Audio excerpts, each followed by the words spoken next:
لا إله إلا الله وحده لا شريك له وأشهد أن محمدا عبده ورسوله اللهم صل وسلم على محمد وأزواجه وذريته كما صليت على آل إبراهيم وبارك على محمد وأزواجه وذريته كما باركت على آل إبراهيم إنك حميد مجيد.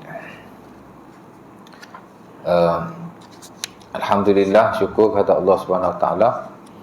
Kerana pada malam ini kita akan sambunglah kuliah kita telah kita tinggalkan pada sesi yang lalu. Di mana malam ini kita akan masuk bab yang baru lah ya. Itu bab haid dan nifas dan istihadah. Saya rasa dah habis kot. Malam ini kita masuk bukan hanya bab yang baru, tapi kitab yang baru. Itulah Kitabus Shalah. Dulu Kitabut Taharah, The Book of Purification. Hak ni Kitabus Shalah, The Book of Prayer. Kita tak panggil bab salat, melainkan buku-buku ringkas sahaja. Buku-buku yang menghimpunkan fiqh secara am. Mungkin dalam satu buku hanya ada mungkin kesemua hukum Islam, mungkin taharah, semayang, zakat, haji dibuatlah satu buku, dia panggil bab lah ya.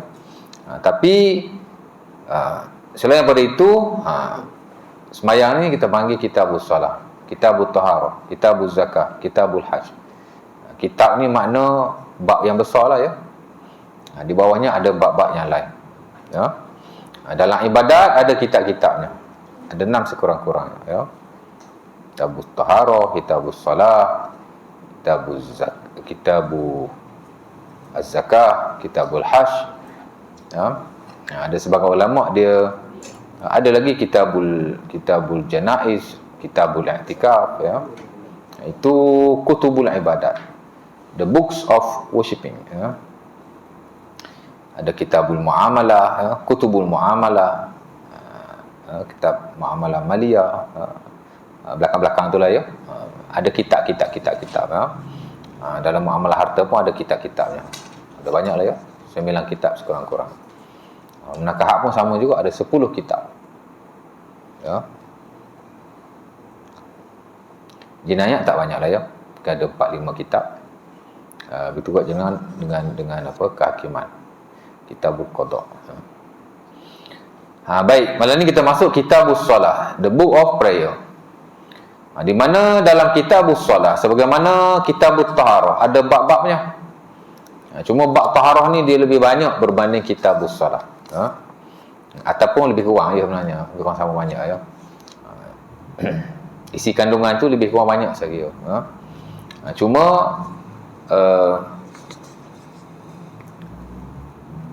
yang saya notakan di sini hanya ada 7 kitab. Sebab Ahkamus Shalah tu saya dah rangkumkan. Ahkamus Shalah, hukum hakam solat tu dia merangkumi syarat wajib semayang, sunat-sunat semayang, makruh semayang, dan perkara yang membatalkan semayang. Ni tak sampai terus. Ni dahsyat ya. Sampai tumpah-tumpah Okey, jadi masih tak apa. Gurau ya. Jadi Ahkamus Shalah dia merangkumi 3 atau 4 bab yang lain. Jika didetailkan jadi 10-11 juga. 6 campur 4 jadi 10 juga. Jadi itu saya kata tadi sama banyak antara Kitabus Shalah dengan Kitabu At-Taharah. Dan kalau kita lihat isi-isinya pun sama banyak je, lebih kurang je. Plus minus kurang begitu.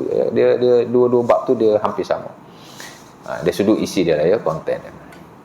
Di mana bab yang pertama ialah Babul Azan wal Iqamah. Lain-lain buku, lain-lain pendekatannya. Ada ulama yang memulakan dengan bab syurut as-salah, bab syarat semayang. Ada ulama yang memulakan dengan bab wujub as-salah, syarat wajib semayang. Syurut wujubis salah, syarat wajib semayang. Ada ulama yang memulakan dengan babul mawaqit, bab waktu-waktu semayang. Baru mari babul azan di mana ada ulama yang mengasing-asingkan kedua-duanya. Bab waktu semayang lain, bab azan lain. Tapi ada juga ulama yang mensekalikan antara bab mawaqitis solah, bab waktu-waktu semayang, dengan bab azan. Pasal azan dengan waktu ni dia lebih kurang. Betul tak? tak boleh kita azan melainkan dalam waktu. Jadi azan dengan waktu ni lebih kurang. Jadi dia persekalikan. Saya pun samalah ya. Saya sekalikan saya rasa. Ada tak waktu sembahyang? Ke tak ada? Tak tahu. Saya sekalikan. Jadi babul azan wal iqamah. Bab azan dan iqamah. Yang kedua, bab syurut sihatis salat. Nak sembahyang ada condition, ada syarat-syarat. Di mana kalau kita tidak memenuhi syarat-syarat ini, maka tidak sahlah sembahyang kita. Kan? Sembahyang banyak mana pun tak sah. Apa maksud tak sah? Tak terima. Allah Ta'ala tak terima lah. Kan? Kemudian bab ahkamus solah, hukum hakam sembahyang merangkumi syarat wajib sembahyang. Syarat wajib sembahyang ni dia lebih kurang je dengan syarat-syarat wajib ibadah yang lain. Plus minus dia lebih kurang, cuma beza sikit. Kemudian bab sujud sahwi. Bab sujud sahwi, walaupun sujud sembahyang ni bukan sujud sembahyang. Walaupun sujud ibadah ni dia ada beberapa sujud yang lain. Dalam buku fiqh ada 3 sekurang-kurangnya. Ada sujudus sahwi, ada sujudu as-sajadah, ada sujudu syukur. Sujud sahwi, sujud sajadah, sujud syukur. Ada lagi tak? Sujud apa lagi? 3 tu dah ya. Ada satu lagi, sujudut tilawah, depan. Kita panggil sujud sejadah. Kita yang sujud, bukan sejadah. Istilah fiqh dia panggil sujudut tilawah. Dia tak panggil sujud sajadah. Sujud sajadah, orang kita panggil sujud sajadah. Tak salah. Bila kita sebut sujud sajadah, itu yang kita maksudkan. Perkataan tu tak ada masalah. Nak panggil sujud tilawah ke, nak panggil sujud sajadah ke, nak panggil sujud, bagilah apa-apa nama pun tak apa. As long as yang kita maksudkan ialah ia sujud yang kita lakukan tak kala kita baca Quran. Bila lalu tempat-tempat sujud, sama ada di dalam solat atau di luar solat. Baik. Sujud syukur, kita syukurlah ya. Kerana Nabi idza atahu amrun yasurruhu kharra sajidan. Kata siapa? Sujud syukur hadis siapa? Abi Bakrah radhiyallahu taala anhu. Katanya Nabi SAW bila dia didatangi oleh satu benda yang menggembirakannya, maka dia akan sujud. Cuma yang standard dalam mazhab Maliki, dia tak terima kesunahan ataupun pensyariatan sujud syukur. Bagi dia sujud syukur ialah sembahyang syukur, mesti sembahyang, kata dia lah. Tapi majoriti kata sujud syukur hanya sujud sahaja. Tak kalau kita terlalu gembira kerana dapat berita-berita yang besar, perkara yang kata apa, yang hebat lah ya, kan? Bukan benda kecil-kecil itu, dapat nikmat yang besar, sujudlah ya. Sujud apa lagi tadi? Sujud tilawah, sujud syukur, sujud sejadah. Sujud tilawah, sujud sahwi, sujud syukur, sujud tilawah. Satu lagi apa tadi? Ketiga juga jadinya. 3 je. Okey, bagus. Oh, saya dah sebut tadi awal-awal di sujud jadah kan. Saya pun sebut sujud jadah juga. Terpengaruh tu. Ustaz pun terpengaruh juga. Ustaz ni bagus sangat. Nak minum kopi jap. Aduh.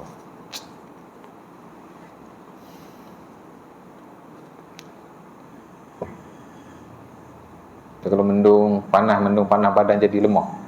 Nak ni beli gelang pakai gelang magnet, iron magnetic bracelet. Bismillah. Oh.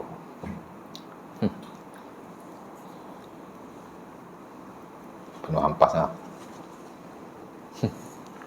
Okey, mana tadi? Ada 3 betul lah ya. Sujud sahwi, sujud tilawah, sujud syukur. Betul lah 3. Itu ada sujud ibadah. Sujud saja-saja nak sujud tak boleh. Pasal sujud ni ibadah. Mesti based on revelation, tauqif. di sisi majoriti, walaupun ada sebahagian kata saja-saja sujud pun boleh, tapi yang standard dalam mazhab Syafi'i bahkan haram kita sujud tanpa ada apa-apa sebab pensyariatan. Lepas sembahyang, lepas berdoa ke apa, nak sujud, banyak orang kita duk buat tu. Tapi nak kata haram bil itlaq, totally prohibited ataupun unlawful in term to Islamic hukum, tak boleh lah ya. Pasal adalah segelintir yang mengharuskan, tapi sebaik-baiknya dielakkan. Nak sujud semayang, bangkit semayang. Baik. Kemudian solatu al-jamaah, ini juga satu bab yang besar, congregational prayer. And then bab solatul jumu'ah, juga satu bab yang lebih besar daripada itu, kerana ia adalah sembahyang yang diwajibkan. Baik, jadi ada 6 bab di situ yang saya notakan. Baik, kita pergi bab yang pertama. Bab yang pertama ialah babul azan wal iqamah. Nanti bila masuk bab syarat sah sembahyang, baru saya akan sebut sikit sebanyak tentang solat. Dari sudut pentakrifannya, dari sudut historinya, saya akan sebut lah ya. Dah hadis-hadis yang berkaitan dengannya. Ini kita sebut pasal azan dulu ya. Baik, bab yang pertama, the first chapter ialah babul azan wal iqamah. The chapter of azan dan iqamah. Ya. Dan di sana saya notakan syarat-syarat azan, syurut sihatil azan, syarat sah azan. Di mana jika kita tidak memenuhi syarat-syarat ini, tidak sahlah azan kita dan tidak dikira. Mesti azan lagi sekali oleh orang yang lain. Itulah maksudnya.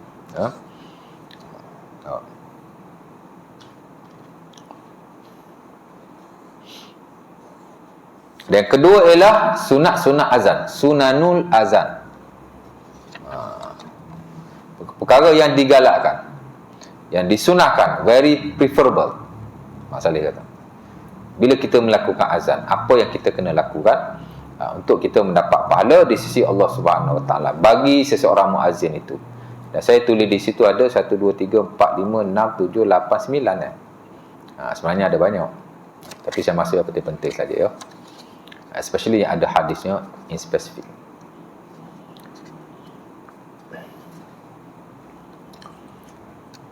Baik. Jadi bab yang pertama bab azan dan iqamah. Dan sebagaimana biasa, sebelum kita bincang tentang hak-ehwal azan bersabit dengan syarat sah dan juga sunat-sunatnya, kita sebut dulu tentang mukaddimah azan, merangkumi maksud dan asas pensyariatan azan. Kita belajar fiqh mana-mana bab pun,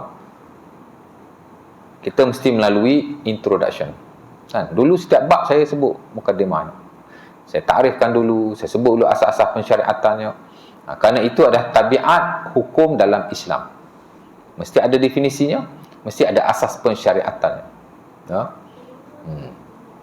Jadi kita ikut flow lah. Cuma saya tak tulis lah nota saya, tapi lah mana-mana buku fiqh ada. Ya. Azan berasal daripada perkataan Arab. Of course lah ya, walaupun ia telah disebut dalam bahasa Melayu.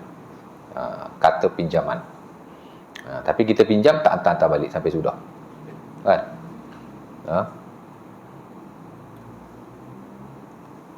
Dulu kita guna istilah kata pinjaman. Mungkin ahli-ahli bahasa rasa tak apa sedap kot.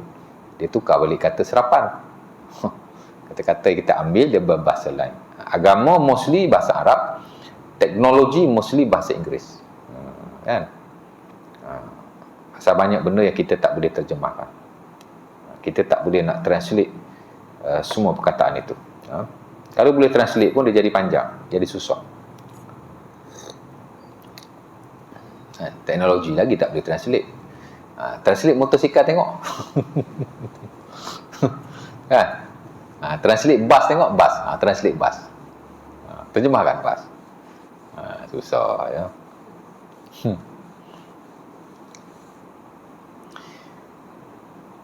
Yang mana maksud azan ialah al-i'lam.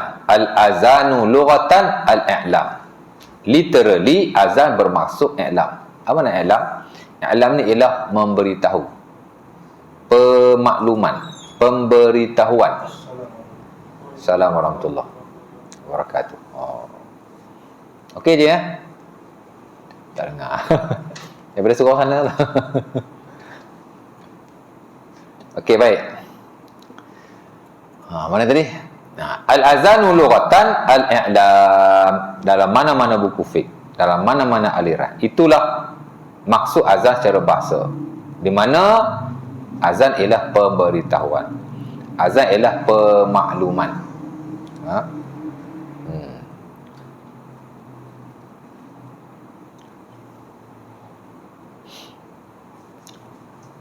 Dan Allah Subhanahu Wa Taala sebut azan dalam Quran, ada dalam surah At-Taubah ayat yang ketiga. Saya tak pastilah jika ada dalam ayat-ayat yang lain, tapi setahu saya itu satu-satunya ayat yang menyebut tentang azan, ya. Di mana kata Allah, tapi dia tak merujuk kepada azan kita ni, dia merujuk kepada makna maklum, pemakluman, pemberitahuan. Kerana Allah Subhanahu Wa Taala menurunkan ayat dalam surah At-Taubah ayat ketiga untuk Rasulullah pergi beritahu kepada orang-orang kufar bahawa Allah Ta'ala berlepas diri daripada orang-orang musyrikin, daripada mereka. Wa adhanun minallahi wa rasulihi ilan nas yaumal hajjil akbar annallaha bari'un minal musyrikin. Ya. Allah Ta'ala telah memberi pemakluman dan Rasulnya kepada manusia yang lain pada hari yang besar, hari haji yang besar. Ada ulama kata hari Arafah, Allah Ta'ala alam, ada khilaf di situ.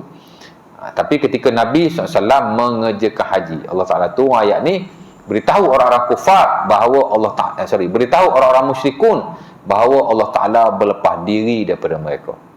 Ini ujung-ujung dakwah Rasulullah SAW. Diperingatkan lagi sekali kepada orang-orang kufar dan musyrikun bahawa kalaulah masa ni mereka tak masuk Islam lagi, Allah Ta'ala telah berlepas diri sepenuhnya daripada mereka. Wa adhanun minallahi wa rasulih. Allah Ta'ala telah memberi pemakluman ilan nas kepada manusia. Mana maklum? Allah Ta'ala suruh maklumkan kepada orang-orang kufar, orang-orang musyrikun. Jadi mana azan tu maklum lah, ya. Baik, itulah secara ringkasnya dari sudut bahasa, literally. Kemudian secara syarak, azan merujuk kepada pemakluman akan masuknya waktu salat, ya, dengan lafaz-lafaz tertentu kerana beribadah kepada Allah, ya.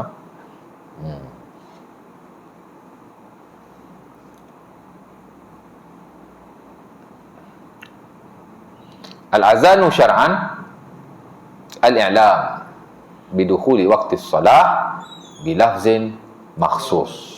Assalamualaikum warahmatullahi wabarakatuh. Ta'abbudan lillah.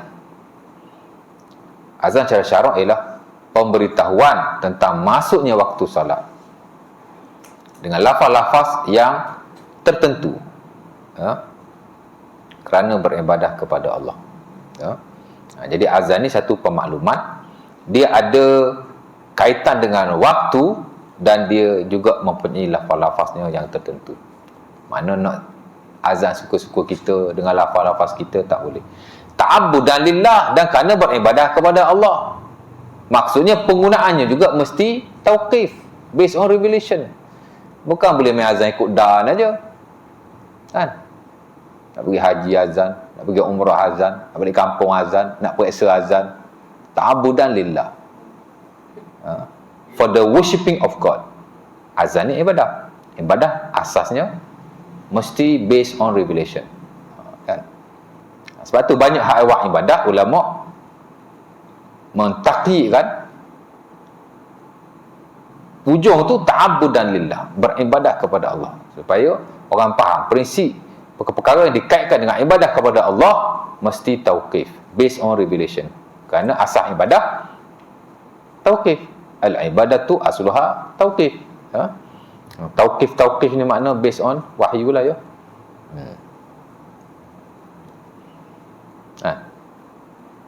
Anak lahir azan tak apa, itu ada persyaratannya walaupun ada khilaf, tapi nak pandai-pandai kita, ya. Dulu timbul di Pahang nak periksa azan, tak ada kerja, kan?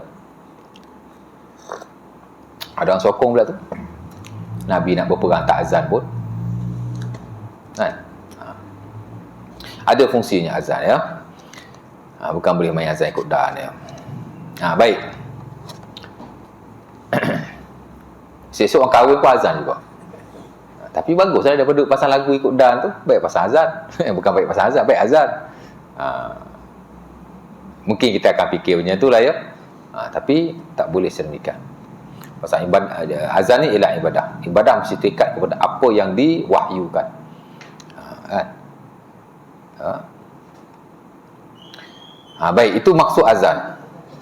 Yang kedua ialah berkaitan dengan hukum azan. Apa hukum azan? Azan sebenarnya dari sudut hukumnya ulama tidak sepakat. Ada yang kata fardu ain. Ini merujuk kepada azan-azan yang digunakan untuk nak panggil orang semayang. Azan-azan yang kita laungkan pada solat-solat yang fardu lah ya. Adapun azan yang digunakan pada tempat-tempat yang lain, of course saya tidak wajib. Azan ketika anak dilahirkan, kan? Azan ketika kebakaran, boleh azan ketika kebakaran. Bolehlah, insya-Allah ada hadisnya tapi tidak sahih. Bila lagi? Azan ketika nampak hantu. Kan? Tak pernah tengok hantu. Saya pun tak pernah tengok. Tering juga nak tengok, tapi tak tengok-tengok sampai gila. Tak tahu kenapa. Kan? Orang cakap balik Kelantan malam-malam nampak hantu tak ada kepala lah, potong. Dia buat lori, dia sedap cerita. Aku balik Kelantan, dia kata, bawa barang. Bukan balik Kelantan lah, pergi Kelantan, dia kata. Tiba-tiba kereta potong, tengok driver tak ada. Lagi syok, driver tak ada kepala. Dah cermin gelap, mana kau nak nampak driver? Saya pun selalu balik Kelantan juga. Zaman bujang tu, saya balik seorang aja tengah-tengah malam. After 12 o'clock PM, 1 o'clock sampai lepas subuh. Tak pernah aku nampak pun. Merepek. Ustaz tak percaya kat hantu ni. Bukan tak percaya. Tapi cerita merepek tu kita tak percaya kan. Hantu pun takut kat dia. Dia ingat dia yang takut hantu apa. Kan? Mana tadi? Lupa sebut hantu-hantu. Takut sangat kat hantu. Baik. Apa tadi? Tidak sepakat. Wajib follow saya. Ya. Hot tu tak wajib lah. Of course lah tak wajib kan. Tapi yang bersabit dengan kita azan semasa solat fardu. Sebagian ulama kata fardu ain. Sebagian kecil lah ya. Umpama yang standard dalam mazhab Az-Zahiri, dia kata wajib lah ya. Ataupun fardu ain. Ada ulama lain kata wajib juga, tapi fardu kifayah. Dia kata fardu ain. Maknanya every time kita nak semayang, kita mesti azan. Berjemaah baik, semayang seorang baik. Memang. Jadi tuan-tuan semayang seorang pun kena azan. Tapi jangan azan sampai dengar tak ke mana-mana pula. Cakap apa hal rumah tu azan tu. Ada orang nak mati ke? Azan slow-slow lah ya. Sebagian pula kata fardu kifayah. Dan ini juga dipegang oleh sebagian ulama Syafi'i, tapi tidak keseluruhannya. Kerana majoriti ulama-ulama Syafi'i bahkan distandardkan dalam mazhab itu ialah sunnah. Hatta Imam Abi Syuja' dalam matan Al-Ghayah wa Taqrib dia kata al-adhanu sunnatun. Azan itu adalah sunnah. Dan setahu kita dalam mazhab Syafi'i memang sunnah. Jadi ada yang kata fardu kifayah. Apa maksud fardu ain? Mana everybody mesti melakukan bila dia nak semayang. Apa maksud fardu kifayah? Maksudnya tak wajib ke atas setiap individu. Jika ada orang melakukannya, sudah memadai. In qama bihi ma yakfi saqata 'anil baqin. Jika ada orang yang melakukannya dalam keadaan bilangannya sudah mencukupi, maka telah gugurlah kewajipan ke atas yang lain. Ataupun setengah ulama mengatakan idza qama bihil ba'du saqata 'anil baqin. Jika sebahagian telah melakukan, maka sebahagian lain tidak dituntut lagi. Itulah maksudnya. Fardu kifayah. Dan ada yang kata sunnah lah ya. Dan asal mereka banyak lah ya. Tapi saya ingat pendapat yang pilihlah oleh ulama-ulama kontemporari dalam buku-buku fiqh sunnah yang terkemudian. Kita boleh lihat dalam Tamamul Minnah, Al-Albani, Al-Azazi, Syekh Ahmad Musa dalam Hidayah Al-Mutanazih, Syekh Sabiq dalam dalam fiqh sunnah dia, Syekh Abdullah Al-Mutallaq pun sama dalam fiqh sunnah, Syekh Abdul Tayyar, banyaklah yang karang buku-buku fiqh kemudian ya. Syaukani saya tak ingat, saya tak silap fardu kifayah juga ya. Jadi kita boleh kata majoriti ulama-ulama yang terkemudian memilih fardu kifayah ya. Asalnya ialah hadis yang diriwayatkan oleh Bukhari dan Muslim daripada Malik bin Huwairis, di mana kata Rasulullah SAW, idza hadaratis salat falyu'azzin lakum ahadukum wa liyummukum akbarukum. Kata Nabi, bila masuknya waktu salat, bila hadirnya waktu salat, maka azanlah. Perintah tu, falyu'azzin lakum, azanlah bagi kamu, ahadukum, salah seorang daripada kamu. Itu perintah. Perintah asalnya wajib kan? Wal ya'ummukum akbarukum, dan adalah menjadi imam orang yang lebih tua di kalangan kamu. Sebab tu anak tak nak jadi imam tu, sana muda lagi kan?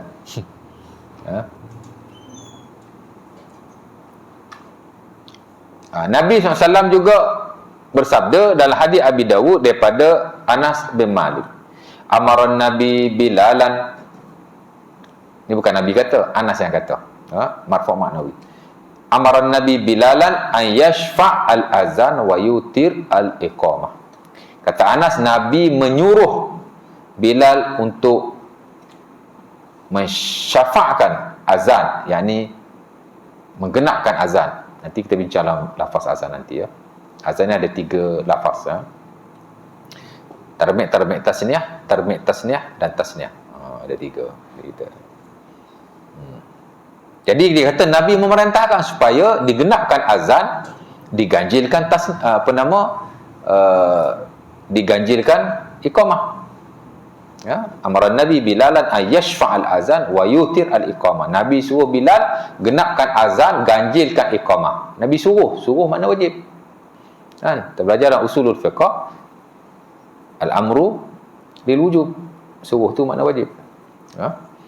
Cuma depa bezalah wajib kifayah ataupun wajib ain ya, fardu ain.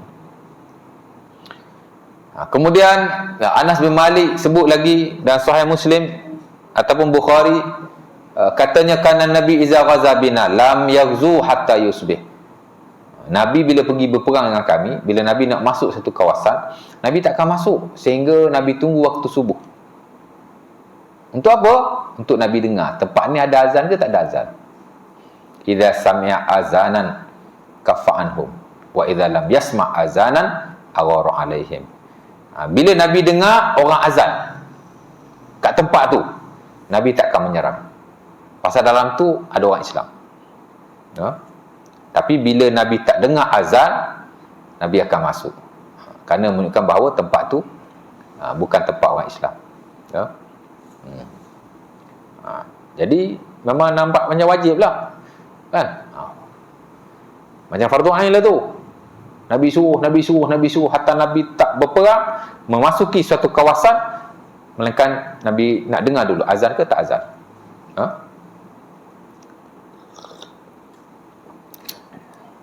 Tapi dia kerana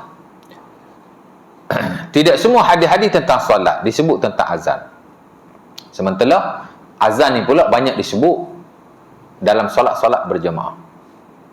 Dan tidak ada hadis yang Nabi mengancam orang-orang yang tidak azan. Tak adalah hadis Nabi kata siapa sembahyang tak azan masuk neraka. Ancaman tak ada. Jadi macam kewajipan. Tapi nak kata kalau tinggal haram, tidak ada pula ancaman. Kan? Sebab itu pendapat yang kata fardu kifayah adalah lebih dekatlah dengan sunnah Rasulullah SAW. Kerana Nabi SAW selepas disyariatkan azan, Nabi tidak pernah meninggalkannya. Walaupun tidak ada ancaman, tapi Nabi tidak pernah meninggalkannya. Sebab itu kata Imam Ibn Taymiyah rahimahullah dalam Majmu'ul Fatawa, walaupun ulama khilaf, ada kata fardu ain, ada kata fardu kifayah, ada kata sunnah, tapi mereka sepakat azan tak boleh ditinggalkan dalam satu-satu negara Islam secara mutlak. Jika dia ditinggalkan, maka mereka boleh diperangi. Dan itu juga disebut oleh Al-Imam Ibnu Abdul Bar, sebagaimana dinukilkan oleh Al-Imam Al-Qurtubi rahimahullah dalam tafsirnya. Kata beliau, la a'lamu khilafan fi wujubil azan ala ahli al-amsar. Tidak ada khilaf di kalangan para ulama. Walaupun dia kata sunnah pun, dia tetap kata kukuk mana pun mesti ada azan juga. Kalau satu tempat yang besar tu, ada juga satu azan sekurang-kurangnya. Walaupun tak 5 waktu solat, ada satu azan pun ada juga. Tak boleh tak ada langsung. Kan? Nampak? Ada kewajipan di situ. Sementara ia syiar Islam yang membezakan, kata beliau, al-azanu huwal alamah adalah al-mufarriqah baina daril Islam wa daril kufr. Azan ni, selain daripada dia Nabi azan, Nabi bersuruh azan, dia adalah syiar kepada Islam dan menjadi alamat perbezaan antara negara orang Islam ataupun negara yang didiami oleh orang Islam dan negara kufar yang tidak ada orang Islam di dalamnya. Itulah dari sudut hukum lah ya. Hak terlibat dengan semayang. Ya, boleh. Ada soalan? Sementara saya minum. Kuih tak ada? Tak apa. Pisang. Macam itulah. Kena jaga ustaz ni. Tenaga, lagi tenaga. Okey, cukup sos cukup ah. Makan pisang. Okey, itu dua ya. Qadimah bab azan pun banyak juga, tapi saya bagi kat basic. Dan yang ketiga ialah fungsi azan. Bismillah. Fungsi azan, sebagaimana yang saya sebut pada mereka awal tadi, ia untuk memanggil orang solat. Bahkan itulah azan. Seumpama didefinisikan. Al-alamu biluhuli waqti solat bilafzin makhsus ta'abudan lillah. Panggil orang semayang kan. Jadi semayang berjemaah tidak syak lagi adanya azan. Sebaik-baiknya 5 waktu solat mesti azan. Dan sebaik-baiknya di semua tempat-tempat solat berjemaah. Semayang seorang, it's an option. Nak azan boleh, tak nak azan boleh. Kita kalau semayang seorang di rumah, azan bagus, dapat pahala insya-Allah Ta'ala. Kerana Nabi SAW sebut siapa-siapa yang semayang jauh pada orang di puncak bukit. Ada Abu Sa'id, dia diriwayatkan dalam Sunan Abi Dawud. Allah Ta'ala berbangga dengannya. Ya. Di hadis itu dinukilkan dalam bab Fadailul Azan, the privilege of azan. Kelebihan-kelebihan azan. Bila kita semayang seorang, kita azan. Allah Ta'ala berbangga dengan kita kepada malaikat-malaikatnya. Ya'jabu rabbukum macam mana dia tu? Ya'jabu rabbukum bi ra'i ghanam ala shaziyati ra'sin bi jabalin. Yu'azzin wa yuqim wa yusalli. Yaqulullah li malaikatihi unzuru ila abdi hadza. Yu'azzin wa yuqimus salat yakhafu minni ghafartu lahu zambahu wa adkhaltuhu al-jannah. Tadi sahih tu. Nabi kata Allah Ta'ala berbangga dengan orang yang berada di puncak bukit. Puncak bukit ada orang tak? Mana ada orang? Kan? Rimau ada. Tiba-tiba bila masuk waktu semayang, dia azan. Dia qomat, kemudian dia semayang. Allah Ta'ala berkata kepada malaikat-malaikatnya, lihatlah hamba-Ku itu. Dia azan, dia qomat, dia semayang, kerana dia takut ke aku. Aku ampunkan dosanya dan aku masukkannya dalam syurga. Itu fadilah azan. Sebab itu semayang seorang pun amat digalakkan azan. Ya.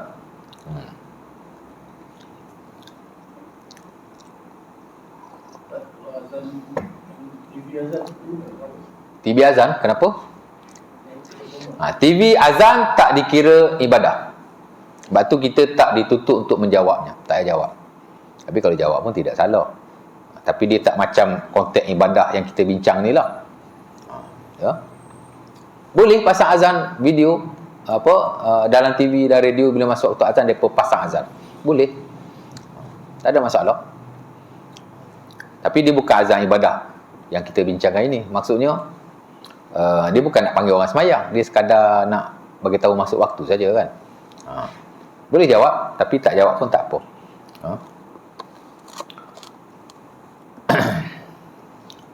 Melainkan kalau live, Bilal atau muazzin masjid negara azan, ambil video live, itu digalakkan kita jawab sebagaimana biasa. Mana dia azan yang ibadah, macam azan sekarang. Tapi setakat pasal rakaman tak ada apa kan. Macam pasal radio Quran lah kan.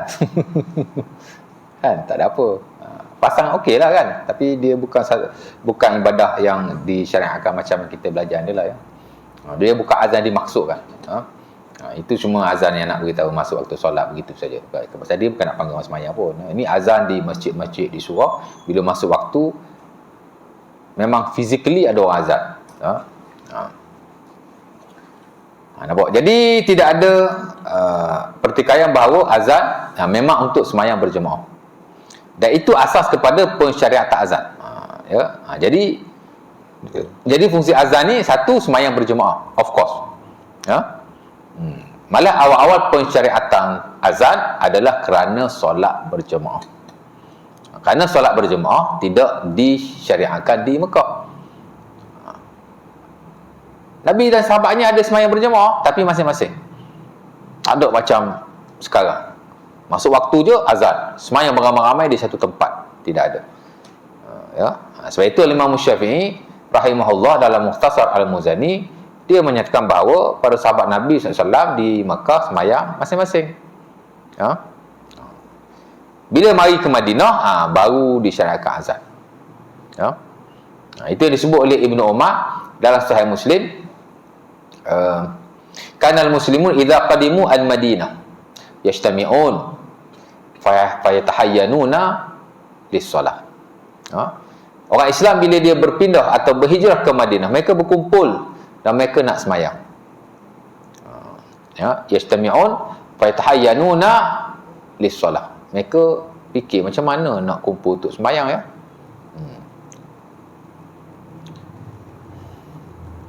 Faqala ba'duhum ittakhizu naqusan misla naqusin nasara. Jadi bila kami berpindah ke Madinah, kami berkumpul, kami duk bincanglah macam mana nak panggil orang semayang ni. Jadi sebagai memberi idea, kita ketuk loceng seumpama loceng orang Nasrani. Naqus ialah al-jaras, locengnya.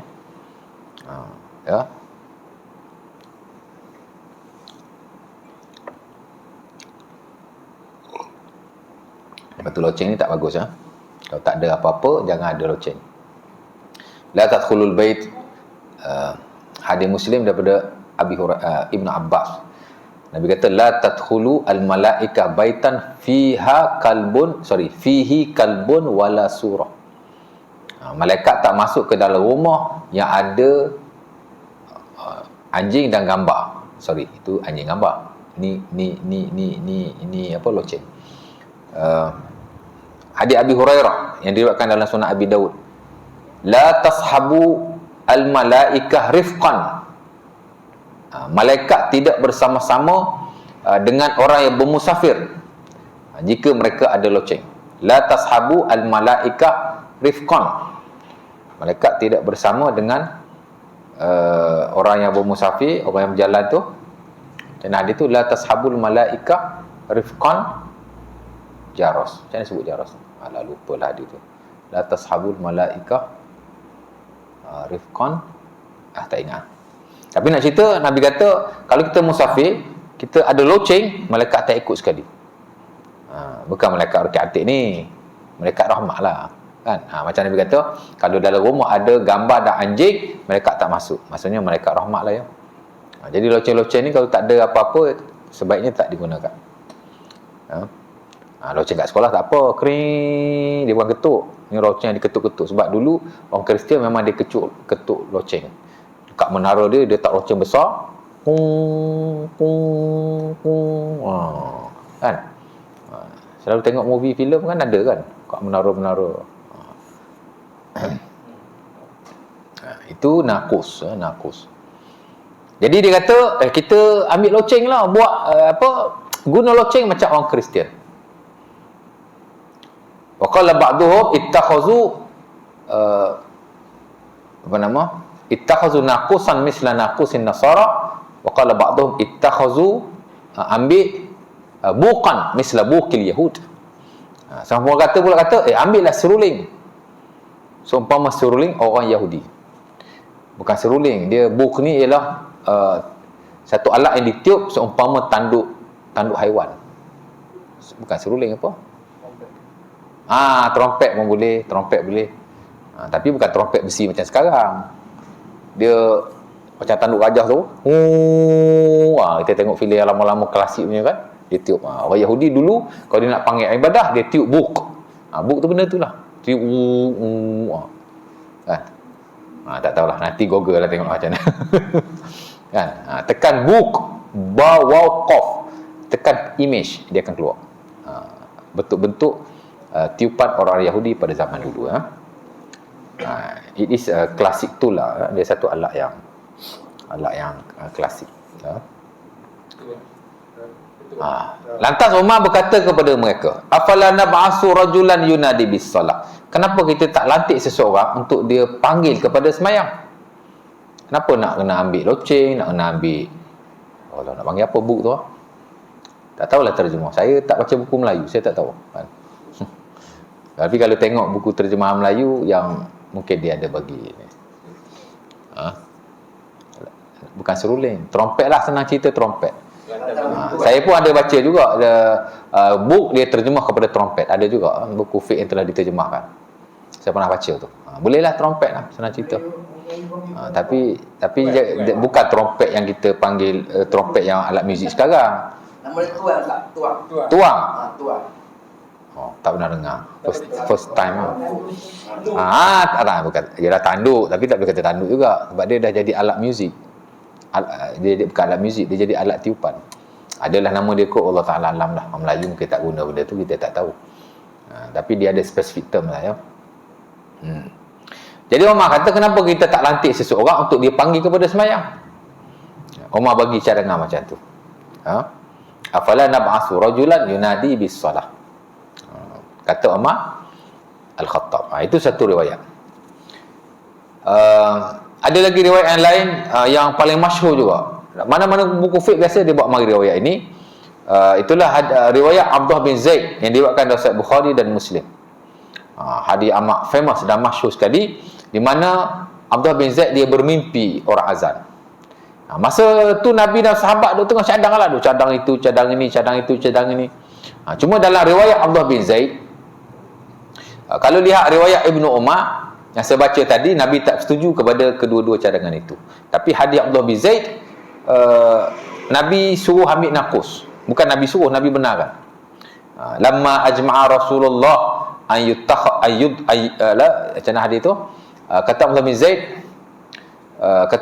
lamma ajma'a Rasulullah an yudrab bin naqus wa huwa lahu karih li muwafaqatihi an-nasara. Kata Abdullah bin Zaid, tak kala Nabi menerima pandangan mereka untuk ambil nakus. Nakus tu apa tadi? Kristian punya tadi? Loceng. Sedangkan Nabi tak suka kerana ada persamaan dengan orang Nasara. Kan? Sahabat cadang-cadang, bolehlah ambil nakus lah, ambil loceng lah. Tapi Nabi tak suka. Wa huwa lahu karih li muwafaqatihi an-nasara. Kerana dia sama dengan Nasara. Tapi mungkin dah tak ada pilihan yang lain. Bolehlah. Sementara ke macam mana, Allah Ta'ala alam. Kemudian dia tidur. Tafabi ta'ifun wa ana na'im. Bila dah bincang-bincang balik, dia tidur. malam kan. Bila dia tidur, tafabi ta'ifun wa ana naim. Rajulun alaihi sauban akhdaran wa fi yadihi naqusun yahmiluhu. Aku pun tidur. Tengah aku tidur, aku mimpi jumpa seorang lelaki berpakaian hijau. Dua pakaian hijau. Dan di tangannya ada nakus, ada loceng. Dia bawa loceng tu. Aku pun tanya kepadanya, fasa'altuhu atabi'un nakus? Adakah kau menjual loceng ini? Lalu lelaki pun kata, ma tasna' bihi? Kenapa? Kamu nak buat apa? Dia kata, nad'u bihi ila salah. Kami nak guna untuk panggil orang kepada sembahyang. Ya. Kemudian orang itu berkata, malaikat lah, mungkin lah, Allah Ta'ala alam. Tapi dalam mimpi lah ya. Of course lah, malaikat je dah. Dia pun kata, afala adulluka ala ma huwa khairu min zalik. Nak tak aku ajar kau suatu benda yang lebih baik daripada itu? Tak payahlah guna loceng ni, dia kata. Saya kata macam tu, tapi lebih kurang macam tu lah ya. Nak tak aku ajar suatu benda lebih baik daripada ini? Mana tak payahlah guna loceng ni, aku ajar benda yang lain. Aku ajar azan, lafaz ni. Dia kata bala, boleh. Dia pun ajar. Allahu Akbar, Allahu Akbar, Allahu Akbar, Allahu Akbar, syara la ilaha illallah, syara la ilaha illallah, syara Muhammad sallallahu alaihi wasallam. Takbir 4 kali, yang lain semua 2 kali, 2 kali, 2 kali, 2 kali sampai habis. Summa stakhara ghairu ba'id. Lepas dia ada haji azan, dia ajak iqamah pula. Dia kata idza aqamta, bila kamu nak iqamah, taqulu, kamu kata begini. Macam tadi juga, Allahu Akbar, Allahu Akbar, syara Allah, tapi sekali. Takbir je 2 kali. Allahu Akbar, Allahu Akbar. Kalau yang semua sekali. Sampai apa nama? Lepas hayya 'alal falah tu apa? Qad qamatis salah, qad qamatis salah. Itu 2 kali. Ya. Kemudian dia kata, esok pagi tu aku bagi tahu Rasulullah. Falamma asbahtu akhbartu bizalika Rasulullah. Aku pun beritahulah pagi esok kepada Rasulullah bila aku bangun. Maka Nabi kata, inna hadhihi ru'ya haqqun insya-Allah. Nabi kata, ini adalah mimpi yang benar insya-Allah. Ya.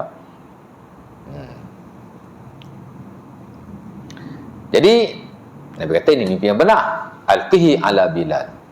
Maka kamu pergi ajar kat Bilal. Fa innahu anda minka sautan. Kerana ia mempunyai suara yang lebih baik, lebih kuat daripadamu. Dia pun pergi ajar kat Bilal. Dalam hadis Abi Daud ada tambahan.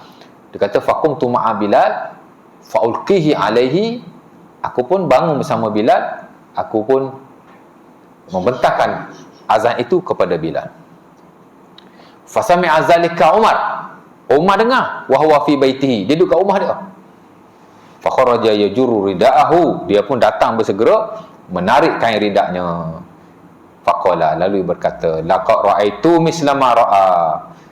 Wahai Rasulullah, aku pun tengok mimpi seumpama yang Abdullah bin Zaid pun mimpi. Nabi pun kata, falillahil hamdu. Maka bagi Allah itu adalah kepujian. Mana alhamdulillah lah. Nabi kata. Dan ada juga riwayat lain menunjukkan bahawa bukan hanya Abdullah bin Zaid dan Umar yang bermimpi sedemikian, tapi ada beberapa sahabat yang lain. Katanya ramai juga sahabat yang cuma saya tidak telitilah riwayat itu, tak penting bagi saya. Tapi menunjukkan bahawa ia adalah lafaz yang diriwayatkan ataupun yang didapatkan oleh Abdullah bin Zaid menerusi mimpinya. Kemudian diakui oleh Nabi SAW. Jadilah dia sunnah takririyah pada peringkat awal. Nabi takrir sedemikian.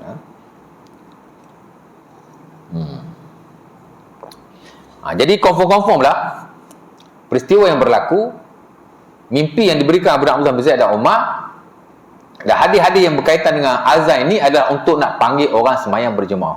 Itu asas kepada azan. Sebab itu fungsi nombor 1 azan untuk panggil orang sembahyang berjemaah pada kelima-lima solat fardu, termasuk Jumaat sekali lah ya. Nampak? Dan bukan hanya sekadar nak beritahu masa waktu, nak panggil orang sembahyang sekali kan. Jadi macam azan kat radio masjid tu nak beritahu masa waktu saja. Lagi pula dia rakaman kan. Dia bukan satu perbuatan ibadah seumpama yang disyariatkan. Tapi nak pasang bagi tahu tak ada masalah, harus ya.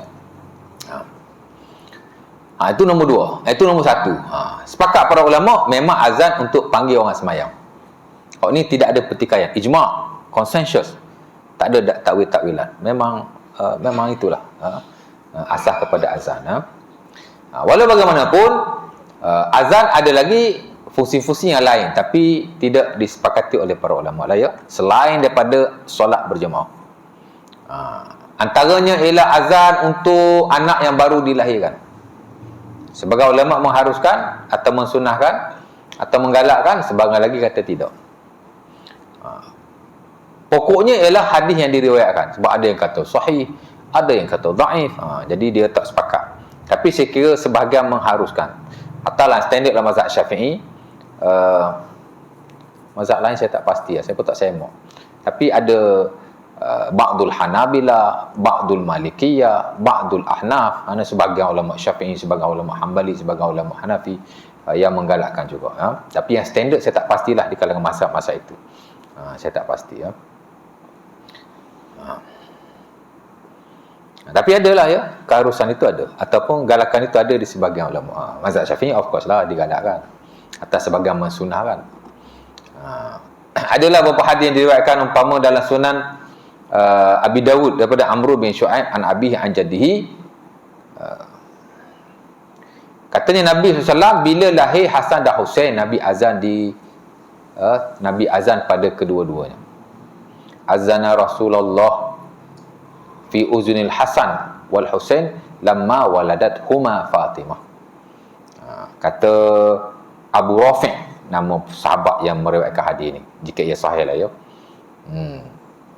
Tapi Imam Tirmizi kata hadis ini juga diriwayatkan dalam Sunan At-Tirmizi. Imam Tirmizi kata hadisun hasan gharib. Hadis ni gharib tapi dia hasan, makna applicable, boleh diterima.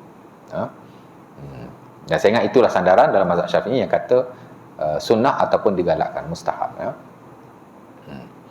Kata Abu Rafi', Nabi azan pada telinga Hasan dan Husain ketika Fatimah melahirkan kedua-duanya. Ya. Jadi anak kita lahir boleh azan, dan boleh juga azan telinga kanan, iqamah telinga kiri. Pasal ada juga riwayat yang lain, Nabi menyuruh kita azan sedemikian. Tapi sama jugalah hadis tu dhaif, ada sebahagian kata tidak dhaif, macam itulah ya. Dia tak sepakat dari sudut hadis tu ya. Hadis apa ya?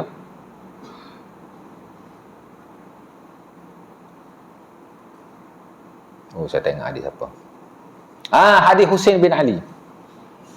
Hadis Husain. Kata Husain, kata Rasulullah SAW, dikatakanlah ya, kata Rasulullah SAW, siapa-siapa yang lahir anaknya kemudian diazan di telinga kanannya, diqamat di telinga kirinya, maka anaknya tidak akan diganggu oleh ummus sibyan. Maulidalahu mauludun fa'adzana fi uzunihi al-yumna wa aqama fi uzunihi al-yusra lam tadurruhu ummus sibyan.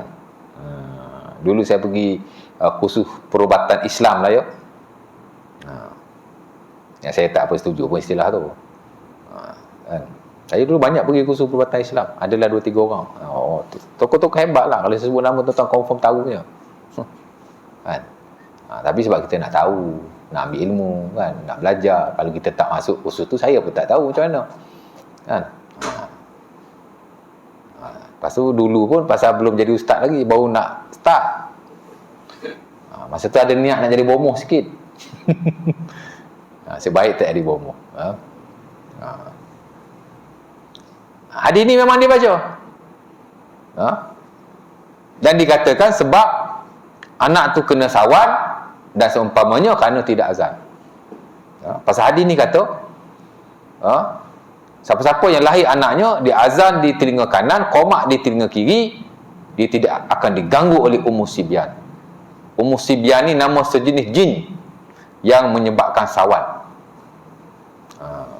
Tapi bila kita belajar scientifically, sawan ni tak ada kena-mena dengan jin pun. Sawan ni problem dari sudut otak, brain, otak dia tu ada problem, penyakit di situ. Bacalah Google tengok kan, cek tengok punca sawan.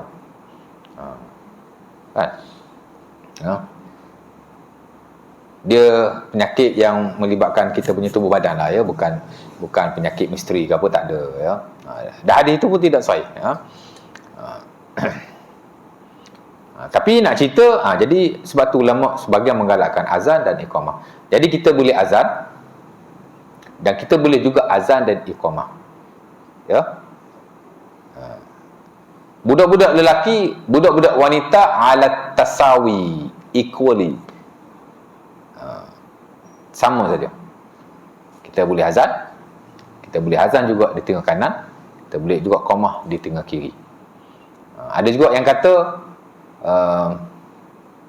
perempuan tak payah azan, iqamah saja. Wallahu ta'ala alam lah ya, saya tak pasti. Tapi setahu saya, setakat saya belajar, yang digalakkan oleh para fuqaha ialah sama ada azan ataupun azan dan iqamah. Dia lelaki baik, perempuan baik. Mungkinlah ada pendapat-pendapat itu. Sebab ustaz kan, takkan dia cakap saja, mesti dia baca buku, mesti ada dalam kitab. Ya. Tapi kalau tak nak azan pun tak apa. Tapi saya personally, saya azan. Anak saya lahir, memang saya azan. Dan saya iqamahkan. Saya buat kedua-duanya.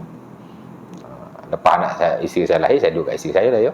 After dia lahir tu, misi dah ambil, dah lalap, dah timbang, dah balut, dia panggil kita. Saya pun azan ya. Masa tu baru nak start, tapi dah pandai azan dah.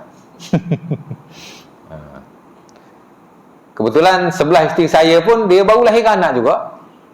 Suami dia pun duduk dengan saya di tempat menunggu tu, di sofa tu. Saya pun tanya dia, abang tak azan anak ke bang? Tak apalah. Jadi saya balik esok-esok, saya panggil ustaz, minta ustaz tu je lah azan kan. Sian ustaz je azan. Jadi boleh azan. Tapi kalau tak nak azan pun tidak mengapa. Tapi sebaik-baiknya azan. Bagi saya tidak ada masalah sama sekali. Dua. Lagi azan boleh juga ketika kebakaran. Walaupun hadis itu tidak sahih. Al-Imam Ibn Rajab Al-Hambali dalam syarah Sahih Al-Bukhari, nama dia Fathul Bari. Fathul Bari ni ada dua. Satu nama kitab yang disyarah oleh Ibn Hajar Al-Asqalani, Ahmad bin Muhammad Al-Asqalani. Ahmad bin Ali Al-Asqalani. Ibn Hajar Al-Asqalani lah. Satu lagi Al-Imam Ibn Rajab Al-Hambali, juga nama Fathul Bari. Cuma Fathul Bari Ibn Hajar dia lebih komprehensif lah ya. Dia lebih detail dia punya ini. Jadi kata hadis itu dhaif dalam huraian beliau dalam bab tu. Di mana hadis yang diriwayatkan dalam Musannaf Ibnu Abi Syaibah daripada Jabir radhiyallahu taala anhu, daripada Sa'd bin Abi Waqqas, dan mungkin ada lagi sahabat-sahabat yang lain. Bukan. Silap. Hadis itu diriwayatkan dari Sunan Al-Baihaqi daripada Abi Hurairah. Di mana kata Nabi SAW, "Iza ra'aitumul hariq fa'zanu bis-salah, fanadu bis-salah." Atau kama qala. Bila kamu lihat api, maka azanlah sebagaimana kamu azan untuk solat. Tapi dia hadis tidak sahih. Tapi hadis itu dimasukkan oleh Imam Nawawi rahimahullah dalam Al-Azkar. Walaupun tidak sahih, tapi dimasukkan. Kerana prinsip ulama dalam hal ni, hadis-hadis seumpama ini boleh diamalkan. As long as kita tak anggap dia sunnah lah ya. Dan dia tidak terlalu dhaif. Wallahu ta'ala alam. Jadi kalau kebakaran boleh azan. Digalakkan oleh sebagian ulama lah ya, kita kata begitulah ya. Jadi nak azan boleh, tak nak azan boleh, tak ada apa masalah. Berapa dah tu? 3 kan? Yang keempat ialah ketika tengok hantu, berjumpa hantu atau seumpamanya. Pasal ada juga hadis. Hadis tadi lah ya. Hadis Jabir, hadis Sa'd bin Abi Waqqas, yang diriwayatkan dalam Musannaf Ibn Abi Syaibah, dalam Musannaf Abdul Razzaq, dan dia tak ada dalam kitab Sunan. Dan sanadnya dhaif dan tidak sahih sama sekali. Di mana dikatakan Nabi kata, idza taghawwalatil ghilan fa'azinu, kata Nabi. Dia ada beberapa lafaz, itu salah satu lafaznya. Bila kamu orang kata apa, dirasuk hantu, dirasuk syaitan. Ghilan ni mana syaitan? Hantu lah ya. Hantu yang mengganggu manusia. Itu disebut sebagai ghilan. Jamak kepada ghaw. Kan? Tu jalan-jalan, pokok dia nak kacau kita. Itu orang Arab panggil ghaw. Sejenis syaitan. Nama lain bagi syaitan, bukan begitulah ya. Jadi jika kamu dirasuk syaitan, diganggu hantu atau seumpamanya, maka azanlah. Katanya Nabi kata begitu, tapi hadis tak. Jadi boleh azan, tak ada masalah. Walaupun hadis itu tidak sahih. Ya. Tapi tak perlu pun, ya tak? Jalan-jalan pokok getah, ambil kasut lempar kat pokok tu.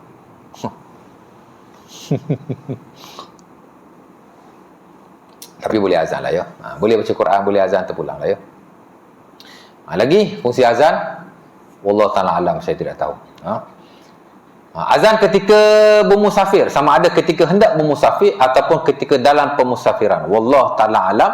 Al-Imam An-Nawawi rahimahullah dalam Al-Majmu' menukilkan adabus safar dalam bab haji. Adab-adab bermusafir. Ada puluhan adab, tak kurang daripada 50 adab ketika kita nak pergi haji. Tapi tidak ada satu pun saranan daripada beliau supaya azan, kerana tidak ada asas pensyariatannya. Ya.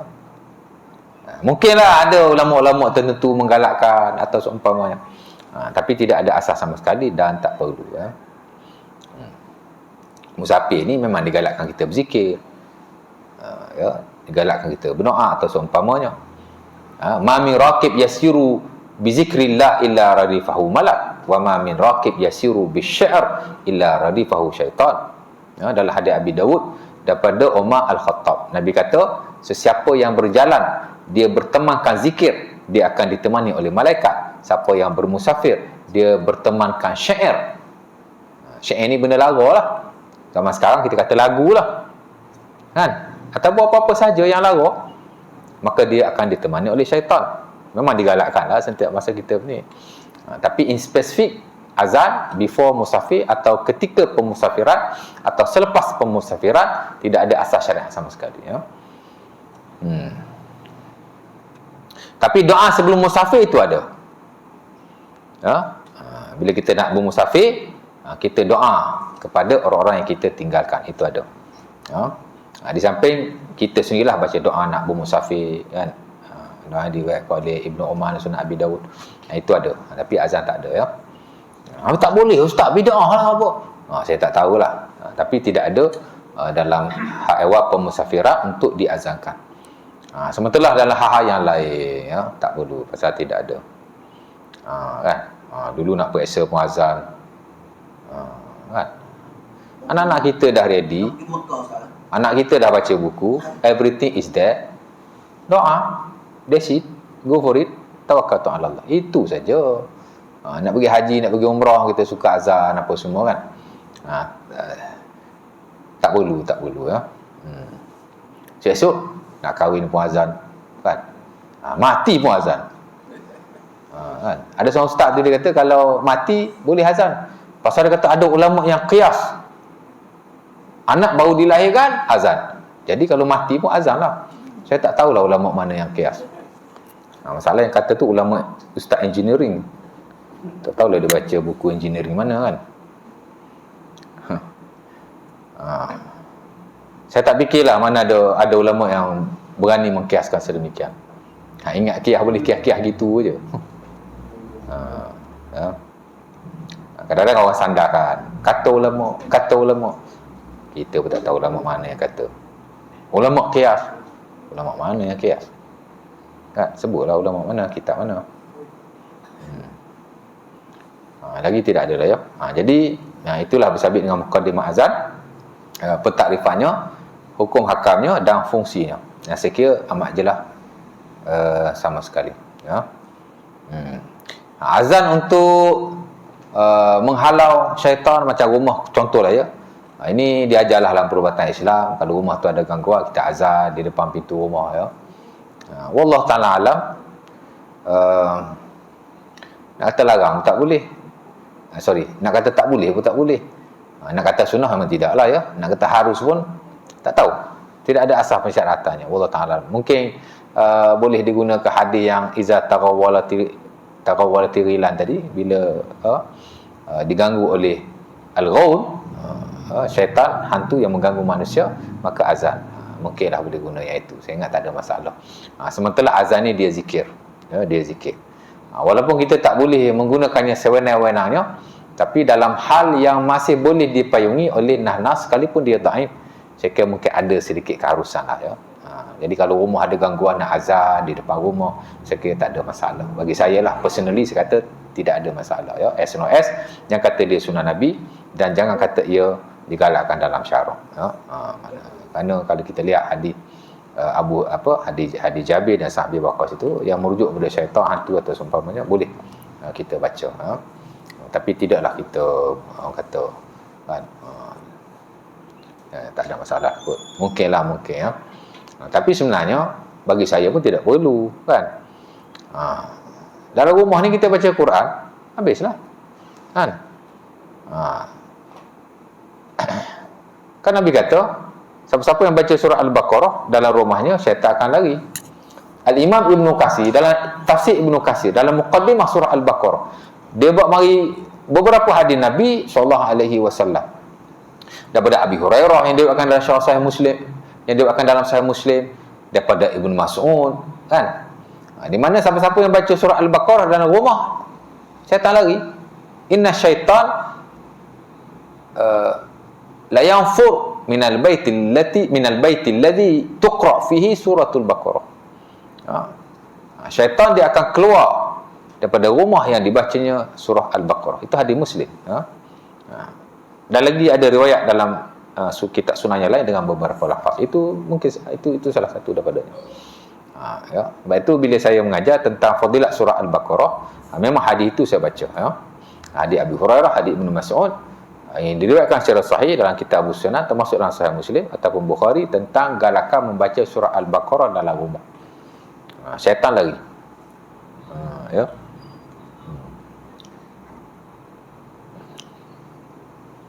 Jadi mana tak perlu benda tu, kan. Tapi yalah, ada soalan lagi? Oh, boleh berhenti dah ni. Sejam dah ni, ha.